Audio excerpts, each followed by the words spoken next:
Bismillahirrahmanirrahim. Assalamualaikum warahmatullahi wabarakatuh.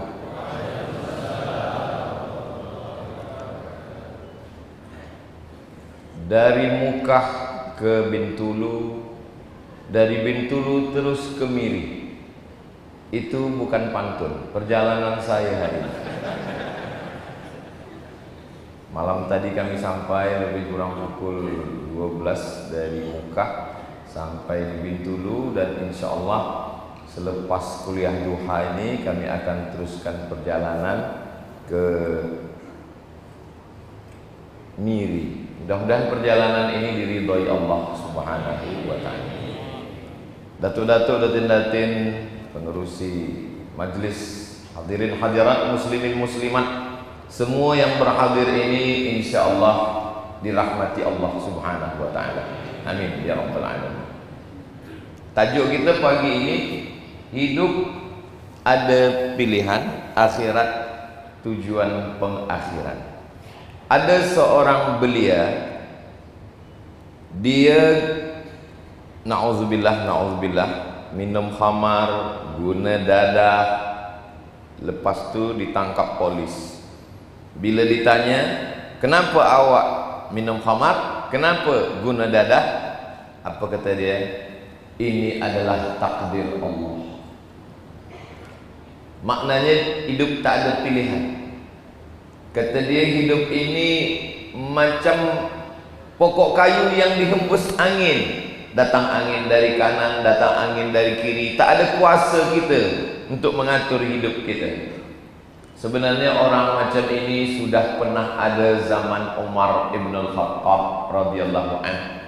Pada masa Umar bin Khattab ada seorang lelaki minum khamar, ditangkap. Dalam hukum Islam, siapa yang minum khamar, dia dipukul pakai cambuk, pakai cemeti sebanyak 40 kali. Bila dia ditanya, kenapa kamu minum khamar? Kata dia, ini sudah takdir Allah. Kata Umar bin Khattab, pukul dia 40 kali, tambah lagi lebih daripada itu. Dia komplain, kenapa saya dipukul 40 kali lebih? 40 kali untuk hukuman minum khamar, yang selebihnya adalah hukuman kerana bicara takdir tanpa ilmu. Dia salah 2 kali. Yang pertama, dia salah minum khamar. Yang kedua, dia nak menyatakan diri dia tidak salah dengan membawa-bawa takdir Allah Subhanahu wa ta'ala. Kelompok ini namanya Jabriyah. Jabr artinya terpaksa. Kata dia, hidup ini tiada pilihan. Hidup ini keterpaksaan. Kita sebenarnya terpaksa nak buat dosa. Sebetulnya hidup ini pilihan ke atau tak ada pilihan? Hidup ini ada pilihan. Kata siapa? Kata AJK. Hidup ada pilihan. Saya pagi ini, saya ada pilihan nak tegak berdiri ke atau duduk di atas kerusi. Saya ada pilihan. Tadi pun sebelum ke sini saya ada pilihan nak minum kopi atau teh tarik. Saya ada pilihan. Sampai tadi pun saya ada pilihan nak terus masuk ke masjid atau minum-minum dulu. Ada pilihan. Marhaban ya marhaban.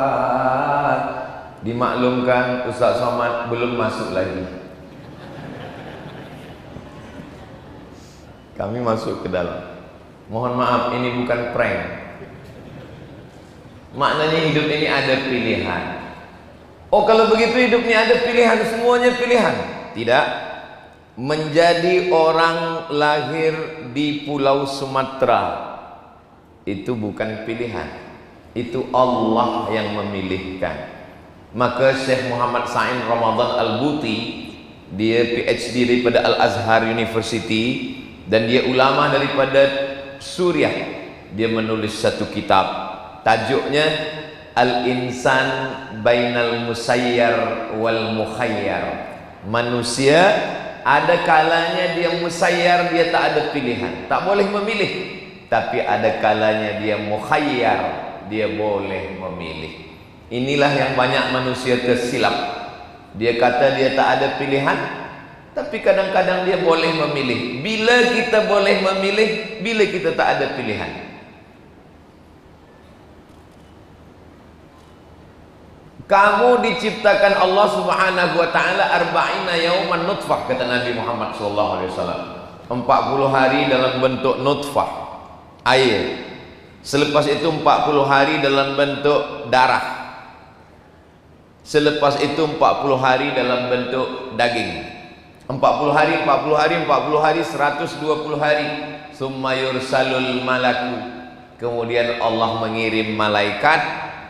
Malaikat membawa roh masuk ke dalam rahim ibu saya. Itu bukan pilihan. Malaikat manakala membawa roh saya, dia pilih seorang perempuan dari pulau Sumatera sana. Kenapa tak dia pilih perempuan dari pulau Borneo, Sarawak? Itu bukan pilihan. Maka kita tak boleh hina orang kerana suku dia. Tak boleh. Sebab malaikat tidak datang bertanya, engkau nak ke mana? Maka tak boleh kita hina orang kerana kamu suku ini, kamu suku ini. Karena suku bukan pilihan. Allah yang sudah pilihkan kita. Kalaulah masa itu malaikat bertanya ke saya, engkau nak jadi orang mana Abdul Somad? Tentulah saya pilih mana ya? Makanya dalam beriman ni ada 6. Antu'mina billah wa malaikatihi wa kutubihi wa rusulihi wal yaumil akhir wa bil qadari khairihi wa syarrihi. Memilih untuk beriman kepada takdir yang baik dan tak baik, semuanya datang daripada Allah Subhanahu wa taala. Ketika kita tak ada pilihan, kita terima saja itu. Makanya orang, maaf, Afrika, kalaulah dia tidak rida menerima pilihan Allah, dia akan komplain, kenapa saya lahir hitam? Orang putih pula, dia komplain, kenapa saya lahir putih? Bila kita berada di samping Ka'bah berdoa, di multazam, di bawah pintu Ka'bah, ya Allah, tengok sebelah kanan, putih macam telur ayam. Pandang sebelah kiri, macam tempat merebus telur ayam. Ini bukan pilihan. Dalam hal ini, hidup tak ada pilihan. Tapi ketika ingin menjadi orang beriman atau tak beriman, pagi ini nak datang ke masjid ikut tazkirah duha atau tidur, kita ada pilihan. Maka kita disuruh memilih. Wa nafsin wa ma sawwaha, demi jiwa dan penciptaannya. Fa alhamaha fujuraha wa taqwaha. Allah berikan 2 jalan. Ada jalan fujur, jalan bengkok, jalan hitam, jalan tak baik, jalan fasik, jalan dosa, jalan maksiat. Wa taqwaha, ada jalan baik, ada jalan amal saleh. Maka kita selalu meminta pada jalan yang lurus. Ihdinas siratal mustaqim. Mudah-mudahan kita istiqomah insyaallah. Allah kasih telinga dengan baik-baik. Apa kata ayat Quran dibacakan guru-guru kita? Innal ladzina amanu wa amilus salihati ulaika ashabul jannah. Apa yang didengar telinga kita? Walladzina kafaru wa kazzabu biayatina ulaika ashabun nar. Telinga dah mendengar, mata pula menengok, memandang ada orang baik, ada orang tak baik dengan penuh kesedaran. Kita sedar, kita faham, kita tahu ini salah, tapi kita buat juga. Orang yang melakukan perbuatan salah, dosa padahal dia tahu, maka perbuatan itu disebut dengan fasik. Fasik. Maka bila kita tengok dalam Al-Quran, yudillu bihi katsira, banyak yang disesatkan Allah. Wa yahdi bihi katsira, banyak yang diberi hidayah oleh Allah. Ini ayat ini kalau tidak faham dengan baik, kalau dia potong ayat ini, nanti orang minum khamar, dia berjudi, dia berzina, dia pengguna dadah, Lepas tu ditanya, kenapa awak buat dosa? Yudhillu bihi katsira. Banyak orang yang disesatkan Allah. Saya ini termasuk yang disesatkan lah. Coba teruskan ayatnya. Wa ma yudhillu bihi illal fasiqin. Yang disesatkan Allah itu orang yang fasik. Kalau orang tak fasik, dia tak disesatkan Allah. Kita naik kereta dari Mekah, dah nampak jalan betul-betul. Tengok pandang ke atas, Bintulu. Dah nampak ada tulisan arah Bintulu. Dah betul, mata dah tengok, kita call kawan pun dah betul, polis yang ada di hadapan pun dah membawa kita ke sana, tapi kita terpesong ke kanan. Maka kita fasik. Kecuali memang kita tak tahu. Orang yang tak tahu dimaafkan, diampunkan Allah Subhanahu wa taala. Tapi hari ini mana ada orang tak tahu? Dia tonton TV, ada tazkirah. Dia dengar radio, ada tazkirah. Dia buka YouTube, ada tazkirah. Channel Abdul Somad Official, subscribe, like, share and comment. Tak ada alasan manusia hari ini tidak tahu jalan baik, jalan tak baik. Sampai orang yang ada dalam hutan sekalipun, dari Pekanbaru, Provinsi Riau di Sumatera itu, nama capital city Pekanbaru. Dari Pekanbaru ni kami naik kereta 7 jam sampai ke tepi sungai. Kereta tinggalkan tepi sungai, kami masuk lagi naik sampan ke dalam, 7 jam lagi ke dalam. Sampai di dalam, saya sangka ini kita dah orang tak kenal lagi. Sampai di dalam, orang kenal juga. Ustaz Somad kata dia. Dari mana kamu tahu? Handphone saya no signal. Rupanya ada parabol, ada macam kuali. Orang boleh tonton TV, di TV kita ada masuk. Maknanya dunia ini sekarang tak ada alasan orang untuk tidak beriman. Tapi zaman dulu ada masa disebut dengan ahlul fatrah, masa kosong. Nabi tak ada, Nabi lama sudah meninggal, Nabi yang baru belum turun. Nabi Muhammad SAW 500 sekian Masihi barulah datang Nabi Muhammad SAW. Nabi Isa alaihissalam ajarannya sudah yuharrifunal kalima amma wadhihi. Maka ketika itu mereka disebut dengan ahlul fatrah. Ahli sunnah mengatakan wa ma kunna mu'adzibina hatta nab'atha rasula. Kami tidak mengazab sebelum Rasul datang. Kita sekarang tahun 1447, Nabi Muhammad SAW dah lama meninggal dunia. Memanglah Nabi tak ada lagi, tapi ada pewaris para Nabi. Al-ulama warathatul anbiya. Para ulama pewaris para Nabi. Maka kita duduk datang mengaji, masjid kita cantik, sejuk, Masya Allah, tabarakallah.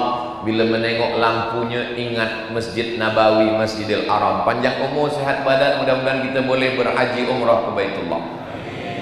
Amin ya rabbal alamin. Jadi tak ada alasan untuk riba, untuk maaf zina, untuk buat maksiat, kerana hidup adalah pilihan. Jangan pilih salah 2 kali. Sudah pilih salah 2 kali, buat maksiat, buat dosa. Bila ditanya orang, kenapa kamu buat dosa? Saya buat dosa ini karena izin Allah. Memanglah semua yang terjadi di dunia ini karena izin Allah. La tataharraku dzarratu illa biiznillah. Satu biji sawi pun tak akan bergerak kalau tak ada izin Allah. Semua terjadi karena izin Allah, tapi tidak semua diridai Allah. Kalau tak ada izin Allah, tak akan terjadi dunia. Kalau tak ada izin Allah, tak akan bergerak orang buat dosa. Betul, tak salah, akidahnya betul. Tapi tidak semua diridai Allah. Sedangkan yang kita cari adalah ridha Allah.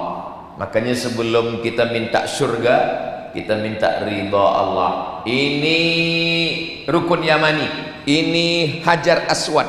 Dari Hajar Aswad bila kita berpusing, subhanallah walhamdulillah wa la ilaha illallah wallahu akbar. Tapi bila sampai ke rukun Yamani, doa kita dah berubah. Rabbana atina fid dunya hasanah wa fil akhirati hasanah wa qina adzabannar.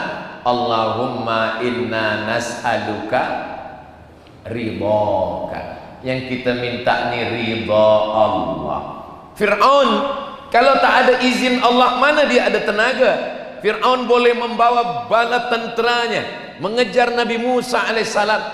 Dia dapat kuasa. Dibagi Allah dia telinga, dibagi Allah dia mata, dibagi Allah hati, dibagi Allah fikiran, dibagi Allah akal, dibagi Allah kaki. Semua datang dari Allah. Tapi perbuatan dia tidak diridai Allah subhanahu wa ta'ala. Kita hidup ini bukan setakat dapat izin Allah, tapi ingin mendapatkan ridha Allah. Mudah-mudahan amal kita ini diridai Allah subhanahu wa ta'ala.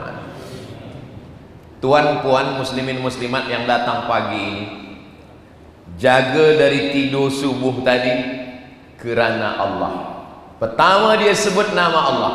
Alhamdulillahilladzi ahyana ba'dama amatana wa ilaihin nusyur. Tak ada orang sesayang-sayangnya kepada istrinya jaga tidur dia lupa Allah lalu dia sebut nama istrinya. Tak ada. Dia akan sebut nama Allah. Selepas itu dia datang ke masjid ini, dia sedar bahawa langkah kakinya itu kerana Allah. Masuk ke masjid kata dia, Allahumma ftahli abwaba rahmatik. Jangan sampai lupa bawa nama Allah. Ketika lupa bawa nama Allah, disitulah datang penyakit ain. Ain maknanya mata. Ain mata. Sebab mata menengok, hasad, dengki, busuk hati, benci, setan masuk.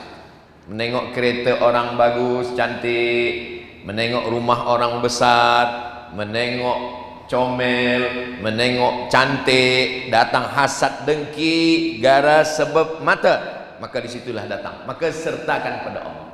Ini anak awak, alhamdulillah. Ini kereta awak, wa syukrulillah. Ini rumah awak, tabarakallah. Ini suami awak, innalillah. Jangan lupa sertakan nama Allah. Ini anak awak, ya, cantik ya, sebab ibunya cantik. Lupa Allah Ta'ala. Disitulah syaitan masuk. Maka semua mesti serta. Cubalah tengok semua doa-doa dalam Islam. Langkah kaki dari rumah, Bismillahirrahmanirrahim, la haula wala quwata illa billah. Nak makan, Allahumma barik lana fima razaqtana wa qina adzabannar. Nak tidur, bismika Allahumma. Jangan baca sekarang, mau tertidur. Jangan pernah lupa pada Allah. Alladzina yadhkurunallah, orang-orang yang mengingat Allah. Bila dia mengingat Allah? Qiyaman, tegak, wa qu'udan, duduk, wa ala junubihim, tidur. Sebab gerak manusia ni tiga. Yang pertama tegak, yang kedua duduk, yang ketiga tidur. Tiga-tiganya menyebut nama Allah. Last sekali nama Allah disebut sebelum tidur, baca qul huwallah 3 kali, Al-Falaq sekali, An-Nas sekali. Malam tadi saya sampai di Bintulu, saya duduk hotel pukul 12, saya buka tingkap, saya tengok gelap. Datang pula takut saya. Allahu la ilaha illa huwal hayyul qayyum. Ustaz takut mati. Kita semua mati. Buka tingkap, rupa-rupanya tepi laut. Bismika Allahumma ahya wa amut. Alhamdulillah terjaga subuh tadi pukul 4. Alhamdulillahilladzi ahyana ba'dama amatana wa ilaihin nusyur. Apa yang Ustaz cemaskan? Ya, kalau jaga tidur masih nampak tingkap dinding pintu. Kalau jaga tidur gelap tak nampak apa-apa, tiba-tiba terdengar suara marab buka. Buka mata, apa pun tak nampak. Pegang ujung tepi kain, dah tak ada lagi butang, dah tak ada lagi jahit. Rupanya kain yang kita pakai tak lagi digunting, tak lagi dijahit. Rupanya kain sudah dikuyak. Kain apa yang dikuyak? Kain kafan. Orang mati itu rupanya bila dia tersedar, yang pertama dia pegang ujung tepi kain, Lepas itu dia tengok kain kafan tak ada poket, kain kafan tak ada butang, kain kafan tak ada jahit. Masa itulah baru tersedar. Dan mereka yang sudah mati itu ingin hidup lagi. Dari mana Ustaz Somad tahu? Pernah ke Ustaz Somad jumpa orang mati dia nak hidup lagi? Allah bagi tahu dalam Al-Quran. Apa kata Allah menceritakan mereka? Laula akhartani ila ajalin qarib, bagilah saya masa supaya saya boleh hidup qarib, kejap pun jadi, tak sampai sehari sekerat hari, tak sampai 1 jam 1 minit pun bolehlah. Kata Allah Ta'ala, kalau kamu aku bagi hidup, kamu nak buat apa? Fa'as-saddaqa, orang yang dah mati itu cuma nak buat satu, fa'as-saddaqa, saya nak bersedekah. Rupanya orang mati itu nak bersedekah. Kenapa dia tak ada berkata waktu Allah tanya, kalau kamu hidup kamu nak buat apa? Dia tak ada cakap, kalau saya nak buat haji, tak ada. Saya nak berjihad, tak ada. Saya nak sembahyang, tak ada. Saya nak puasa, tak ada. Saya nak berbini lagi, tak ada. Kenapa dia cakap fa'as-saddaqa, saya nak bersedekah? Sebab pahala sedekah terus dia terima di liang lahat, di kubur. Pahala haji nanti di surga. Al-hajjul mabrur laisa lahu jaza illal jannah. Tapi pahala sedekah terus mengalir ke liang lahat, ke kubur. Siapa yang mewakafkan tanah masjid ni, siapa yang membina masjid ni, kalau dia hidup umurnya panjang, rezekinya berkah, anak soleh dan solehah. Amin. Tapi kalau dia dah meninggal dunia, dari mula sembahyang subuh tadi, masuk jamaah tahiyatul masjid, qabliyah subuh, sembahyang subuh, zikir, doa, baca Quran, sampai tazkirah duha, zuhur, asar, maghrib, isya, tahajud, witir, tarawih, idul fitri, idul adha, mengalir pahalanya. Hidup adalah pilihan. Memang tajuk pagi ni Masya Allah, hidup ada pilihan. Kita nak pilih mana? Ada duit, kita nak pilih mana? Nak beli kereta, nak beli cincin, nak beli gelang, nak beli rumah, nak beli emas, atau kita buatkan masjid, madrasah tahfiz Quran, atau kita buatkan sekolah agama? Kita ada pilihan. Oh, tak bolehkah kita sebagai seorang muslim punya rumah yang elok? Boleh. Tak bolehkah kita punya cincin cantik, gelang? Boleh. Tak ada salah dalam Islam. Tapi kita ada pilihan. Sebab bila kita mati semua ni tinggal. Rumah besar tinggal, kereta besar tinggal, bini besar tinggal. Yang kita bawa mati menghadap Allah, yatsba'ul mayyita thalathun, yang mengiringkan mayat jenazah tak banyak, hanya 3 sahaja. Yang pertama mal. Mal bahasa Arab, mal harta. Ada kita guna mal, ada, tapi dah berubah, mall. Nak pergi ke mana? Mall. Harta. Maluhu, hartanya ikut mengiring. Kereta sejauh mata memandang mengiring jenazah, tapi hanya sampai tempat parking saja. Lama hidup banyak dirasa, jauh berjalan banyak ditengok. Belum pernah saya tengok orang Islam mati bawa kereta. Padahal apa yang kita tengok sekarang, banyak orang Islam masa cuti, kereta dah mandi, yang punya kereta belum mandi. Kereta pula bertasbih, beli tasbih, pergi umrah, balik digantung ke kereta. Judul ceritanya ketika kereta bertasbih. Cubalah balik dari masjid ni, ambil tasbih dari kereta, cakap pada kereta, kereta, engkau dah cukup syarat nak masuk surga, aku lagi yang belum bertasbih. Ambil, cabut, subhanallah walhamdulillah wala ilaha illallah wallahu akbar. Mal, harta ikut mengiring, hanya sampai tempat parking. Yang kedua, ahluhu, istri, anak, kawan, sahabat, menantu, jiran, jamaah, ramai mengiring. Selepas itu mereka satu persatu kembali pulang. Tinggal istri seorang. Bila anak-anak nak mengajak balik, baliklah mak. Tidak, aku ingin bersama ayah kamu di sini. Bila tenggelam matahari, aku balik dulu ya bang. Perempuan tidak digalakkan untuk ikut mengkebumikan jenazah. Perempuan hanya di rumah saja baca Quran, berzikir dan berdoa. Adapun lelaki, maka dia yang ikut mengkebumikan, masuk ke liang lahat. Kenapa perempuan itu tak boleh? Sebab perempuan dia rekod, dia kuat. Bila dia tengok liang lahat, dia tak boleh lupa selamanya. Beda dengan lelaki, tengok pagi, petang hilang. Perempuan ni dia kalau rekod di fikiran dia tu kuat. Maka lelaki jangan sampai salah cakap, sampai mati dia ingat. Sebab dia punya ingatan yang amat sangat kuat. Lalu kemudian siapa lagi? Anak, cucu, menantu, mereka pun balik ke rumah. Hari pertama mereka menangis, habis tisu 3 box. Hari kedua mereka mulai tengok handphone, agak gelak kecil. Hari keempat mereka pun mulai mesyuarat, bertanya, mana surat tanah? Kawan sahabat tersenyum. Jangan terlampau dekat dengan kawan sampai lupa pada Allah. Jangan sampai terlalu lekat dengan kawan sampai melupakan ibadah. Ingat, bila kita mati, kawan makan ayam. Apa maksud Ustaz mati kawan makan ayam? Iyalah, dia tahlil. Apa kata dia? Sedap ayam ni ya. Untung dia mati. Tapi jangan sebab ini lalu kemudian putus persahabatan. Saya tak ingin orang Bintulu selepas ini diajak kawan. Bila kita pergi touring, bila kita riding, bila kita mancing, persahabatan kita hanya sebatas makan ayam. Silalah berkawan baik.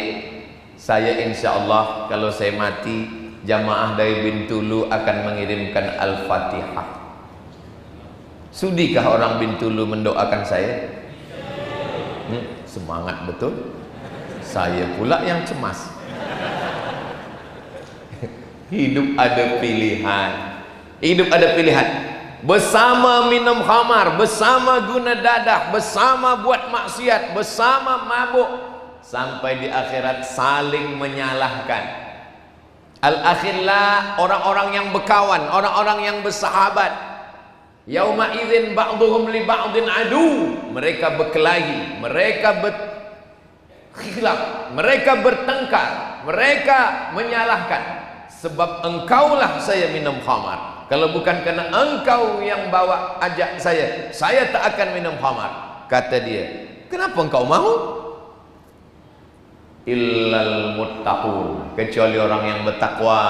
Orang bertakwa saling memuji. Karena engkaulah yang share di FB, maka saya tahu ada tazkirah duha.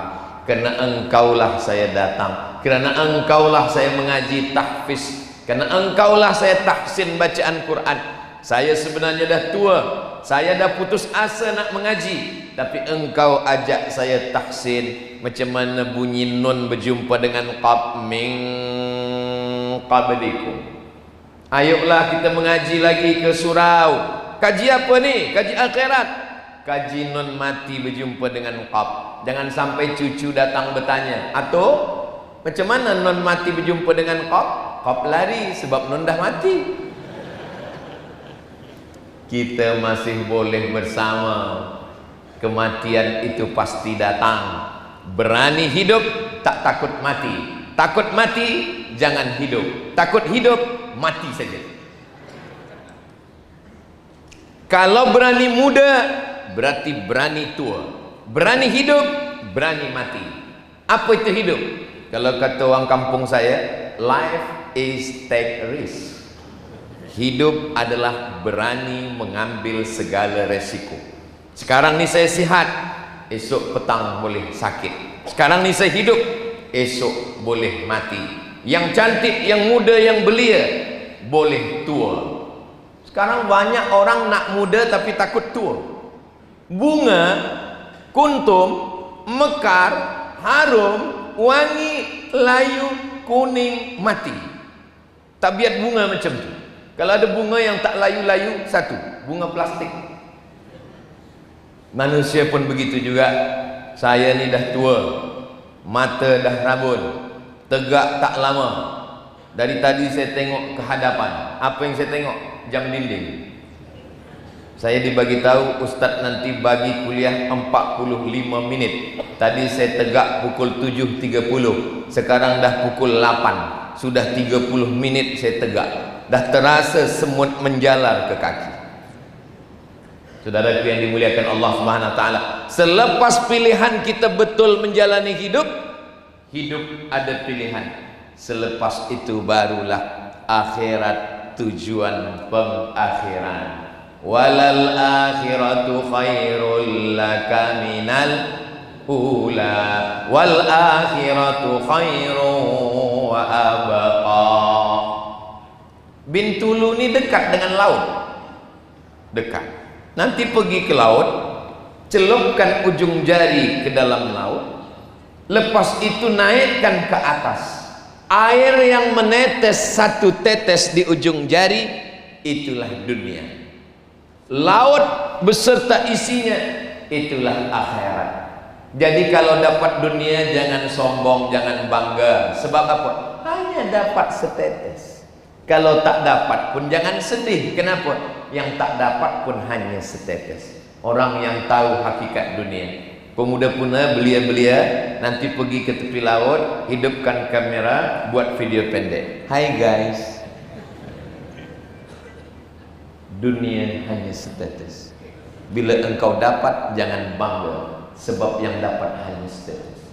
Kalau tak dapat, jangan stres, sebab yang tak dapat pun hanya setetes. Dan saya memang tak dapat. Saudaraku yang dimuliakan Allah Subhanahu wa taala, man arafat dunya hanan alaih. Siapa yang kenal dunia, dunia ini ringan bagi dia. Berapa kilogram ringannya? Tak sampai setengah sayap nyamuk. Tangkap nyamuk, ambil sayapnya, gunting setengah, tak sampai setengah sayap nyamuk. Buat satu lagi video, ambil nyamuk, tangkap nyamuk guna supit, sebab dia belajar kungfu. Gunting setengah sayapnya. Dunia ini tak sampai setengah sayap nyamuk. Dunia ini bangkai. Ad-dunia jifah. Dunia ini bangkai, busuk, berulat, benanah, berbau. Faman aradaha falyasbir ala mukhalatatil kilab. Dunia ini bangkai. Siapa yang ingin berebut-rebut bangkai, maka bersabarlah berebut-rebut dengan anjing. Hanya anjing saja yang berebut dengan bangkai. Tapi jangan sebab tazkirah Ustaz Somad ini, esok pagi orang Bintulu meninggalkan dunia. Yang ada bisnes dia tinggalkan, yang ke laut tak lagi pergi ke laut, yang ada kebun kelapa dia tinggalkan. Bila ditanya, kamu tak pergi kebun kelapa, kamu tak pergi cari ikan, kamu tak bisnis, dunia ni bangkai. Ini tak betul. Orang Islam mesti menanam tanaman. Kenapa Ustaz tertiba ingat kelapa? Ada pokok kelapa saya tengok. Idza waqa'at ala ahadikumul qiyamah, kalau hari kiamat dah dekat, kamu dah nak mati, wa fi yadihi fasilah, di tanganmu ada anak kurma, falyaghrisha, tanamkan. Walaupun kita dah nak mati dah, kita disuruh menanamkan kurma. Kenapa? Sebab bila kita tanam kurma, ada orang bernaung di bawah pokoknya, kita dapat pahala. Jatuh dia, diambil orang, dia makan, Allahumma laka sumtu, kita dapat pahalanya. Datang burung memakan putiknya, kita dapat pahalanya. Kita inginkan amal jariah. Bila kita bina bisnis yang besar, dapat untung, bagi zakat, bagi infak, bagi sedekah, bagi wakaf, bina masjid, tahfiz Quran, budak-budak baca Quran, murajaah, hafaz Quran. Orang yang hafaz Quran 30 juzuk, dia ulang Quran tiap-tiap hari 2 juzuk, maknanya sebulan dia khatam 24 kali setahun. Kalau satu hari 2 juzuk, satu bulan 2 kali khatam, setahun 24 kali khatam, mengalirlah pahalanya. Tapi jangan kerana kita dah sedekah Quran, kita dah buat rumah tahfiz Quran, kita pula tak buka Quran lagi. Bila orang tanya, awak tak baca Quran? Saya dah dapat royalti. Pahala Quran mengalir untuk saya sebulan 2 kali. Bila kita tengok masjid ini cantik, Masya Allah. Masjid, tak ada nama masjid. Darus Syakirin, dar rumah Syakirin, orang yang bersyukur. Darus Syakirin, rumah orang-orang yang bersyukur. Hidup kita ni dua. Ajaban li amril mukmin, orang beriman ini ajib. Kenapa? In asabat husarra, kalau dia senang, keluarganya sakinah, anak dia sehat, rumah dia elok, kereta dia cantik, duit banyak, syakar, dia bersyukur, khairan lah, baik bagi dia.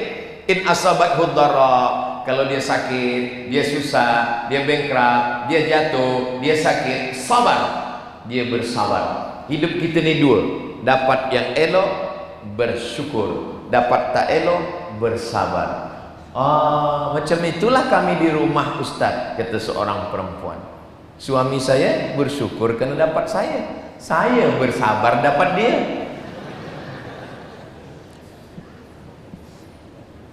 Seorang lelaki menganggap istrinya itu perempuan yang biasa-biasa saja.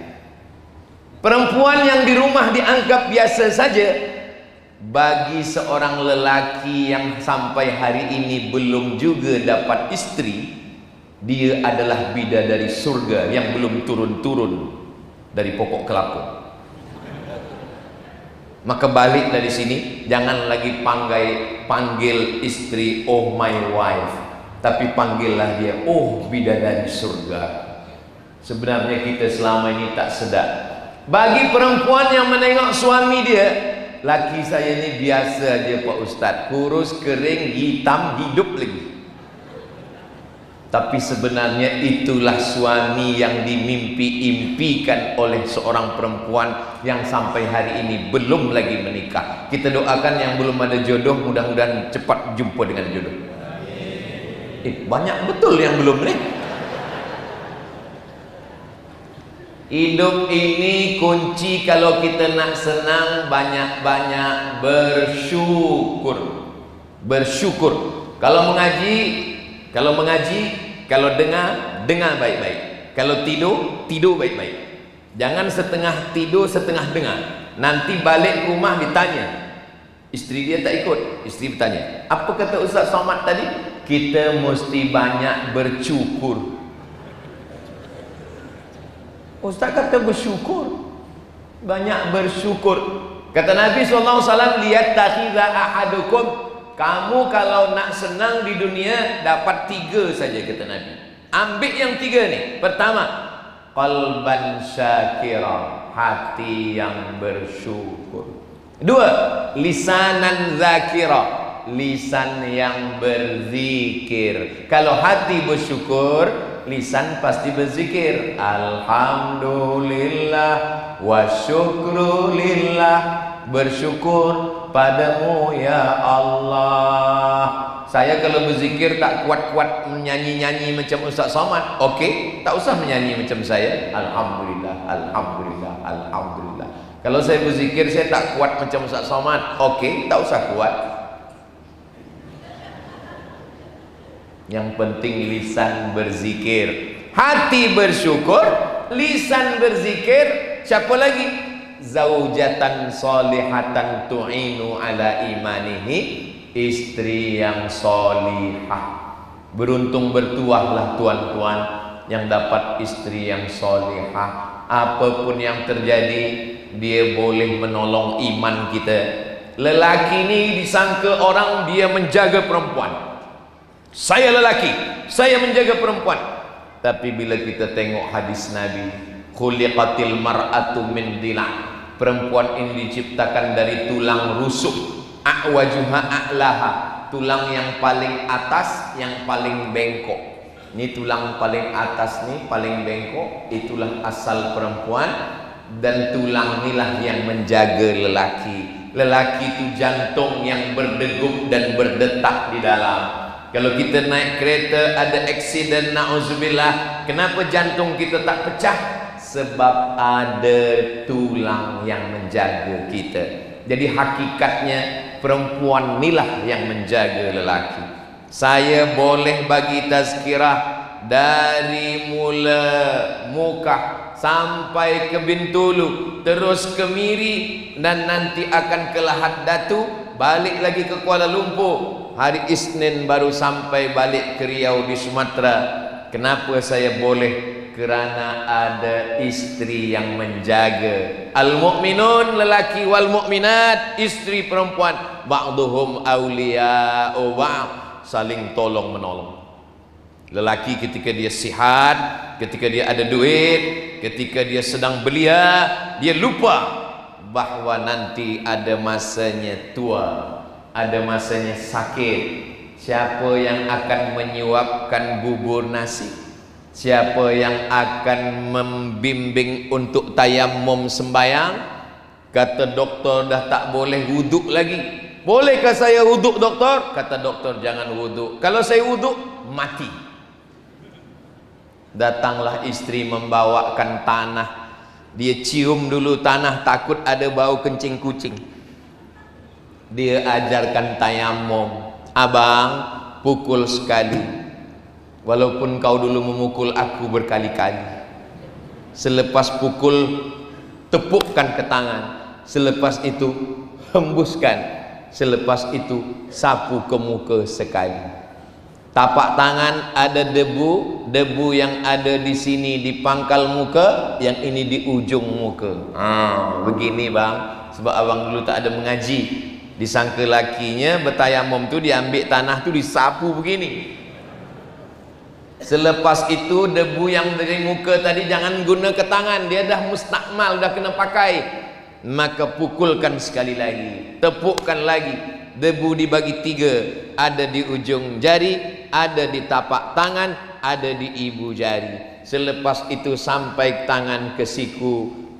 Yang bagian ini bagi ke bawah, yang bagian tapak bagi ke dalam, yang ujung di ujung jari pula. Buka jam dan cincin semua. Selepas itu yang bagian ujung jari di bawah, yang bagian dalam di dalam, yang bagian ibu jari. Selesai, hanya wajah dan tangan saja. Jangan berkumur-kumur. Siapa yang mengajarkan itu? Dulu sibuk dengan dunia, dulu banyak kawan, dulu banyak partner, sampai masanya kita berdua. Maka kalau kita baik, cakap kita tak kasar, kita tak ada pukul, kita tak ada buat aniaya, dia pun baik juga ke kita. Tapi kalau kita angkuh, sombong, kasar, sampai masanya kita di bilik hospital, siapa pun tak boleh masuk. Kata security, kawan boleh? Tak boleh. Siapa yang boleh? Istri boleh. Tinggal berdua saja malam. Diam-diam dia bisik ke telinga kita, mana surat kereta? Kita dah tak boleh bercakap, kita tak dah boleh menulis. Sampai masanya malaikat maut datang, kalimah yang terakhir keluar dari lisan kita, la ilaha illallah. Dulu kalau kita jumpa, kita ditanya, Tuan Fulan, Datuk Fulan, Datin Fulan. Tapi begitu kita sudah mati meninggal dunia, Ustadz Fulan, selepas itu nama kita tak disebut orang lagi. Selesai sembahyang, apa kata imam? Tolong jenazahnya masukkan ke dalam. Tak ada lagi sebut nama, nama kita pun tak disebut orang. Tolong jenazahnya masukkan ke dalam. Apa perbuatan yang paling selalu kita buat? Buka butang, buka baju. Bila kita dah mati, kita tak buka lagi, dibukakan orang lain. Apa perbuatan yang paling ringan? Perbuatan paling ringan mengedipkan mata. Mengedipkan mata tak hitung kira berapa kali dah dari pagi. Mengedipkan mata sampai nanti bila mati, mengedipkan mata pun kita tak sanggup. Maka semua orang mati matanya terbuka. Istri pun yang katanya sayang, buah hati, belayan jiwa, siang dan malam terbayang-bayang, makan tak lelap, tidur tak kenyang. Begitu menengok mata kita terbuka, dia pun takut. Dia panggil tuan imam, "Tok Imam, suami saya di rumah, matanya tak tertutup-tutup." Imam pun datang. Imam nak tutupkan, rupanya dia, "Mohon maaf imam, saya nak prank aja. Saya nak tengok macam mana cinta istri saya." Padahal dia tinggal tutupkan mata. Inna lillahi wa inna ilaihi raji'un. Balikkan semuanya kepada Allah Subhanahu wa ta'ala. Yang angku yang sombong tak nak datang ke surau Darus Syakirin Bintulu. Hayya 'alas salat.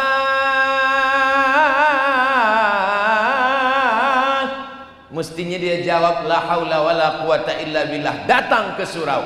Tapi dengan sombongnya, "Awak saja duluanlah." Sampai masanya yang tak nak datang ke surau Darus Syakirin, dia yang akan dibawa ke surau. Yang selama ini tak nak berada di belakang imam, tak mau di belakang imam, dia akan diletakkan di hadapan imam sembahyang jenazah. Yang selama ini tidak mahu satu kali takbiratul ihram, dia akan dibagi 4 takbir sekali. Allahu Akbar, Al-Fatihah. Allahu Akbar, salawat. Allahu Akbar, Allahumma ighfir lahu.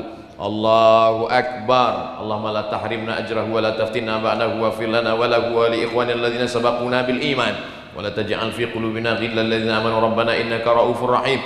Assalamualaikum warahmatullahi. Assalamualaikum warahmatullahi. Jenazah pun dibawa ke liang lahat, dimasukkan. Selepas itu semuanya kembali ke rumah. Hari berganti, musim berubah, biji mata keluar dari tempatnya, kuku-kuku lepas semuanya, kulit kepala, kulit badan, usus membengkak, badan membiru, datang cacing tanah, datang ular dan kala, semuanya hanya tinggal kenangan.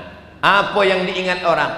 Yang diingat hanyalah kenangan yang baik. Pada akhirnya hidup hanyalah sepotong kenangan yang baik. Saya mahu orang Bintulu mengingat Abdul Somad dalam kenangan yang baik, insya Allah. Kalau saya mati, saya minta kirim Al-Fatihah, bacakan Allahumma ighfir lahu warhamhu. Nanti kita akan jumpa lagi di surga Jannatul Firdaus, insya Allah. Amin ya rabbal alamin. Semua kita ni akan masuk surga. Bukan kata saya, kata Nabi, "Man qala la ilaha illallah Muhammadur Rasulullah dakhalal jannah." Semua yang mengatakan la ilaha illallah Muhammadur Rasulullah masuk ke dalam surga. Wa in zana wa in saraq, walaupun dia berzina, walaupun dia mencuri, dia masuk surga. Cuma tak semua pesawat terbang itu direct, ada yang transit. Di mana transit? Neraka jahanam. Itulah maka kita minta Rabbana atina fid dunya hasanah wa fil akhirati hasanah wa qina azabannar. Wa qina azabannar itu maknanya tak ada transit, langsung terus direct kita nanti masuk ke dalam surga Allah Subhanahu wa taala. Jangan sangka di dunia ini kita lebih tinggi, kita sangka kita ni lebih dulu masuk surga. Saya tadi rasa saya lebih tinggi, saya dijamu makan, saya disambut dengan salawat, saya rasa lebih tinggi. Rupanya ada yang lebih tinggi, itu puan-puan di atas, mereka lebih tinggi lagi. Boleh jadi yang kita tengok di dunia ni rendah, dia bukan apa-apa, bukan siapa-siapa. Boleh jadi dia pula yang bagi kita syafaat nanti di akhirat. Maka hubungan kita mesti baik, silaturahim baik, insya Allah. Itulah tazkirah duha kita. Hidup ada pilihan, akhirat tujuan pengakhiran. Mudah-mudahan kita istiqomah iman dan Islam, sehat badan zahir dan batin, keluarga kita sakinah mawaddah warahmah, anak cucu kita soleh dan solehah, masuk surga tanpa ada kena api neraka, dan nanti kita bersama dengan Nabi Muhammad sallallahu alaihi wasallam. Ala hazihi niyyah al-Fatihah.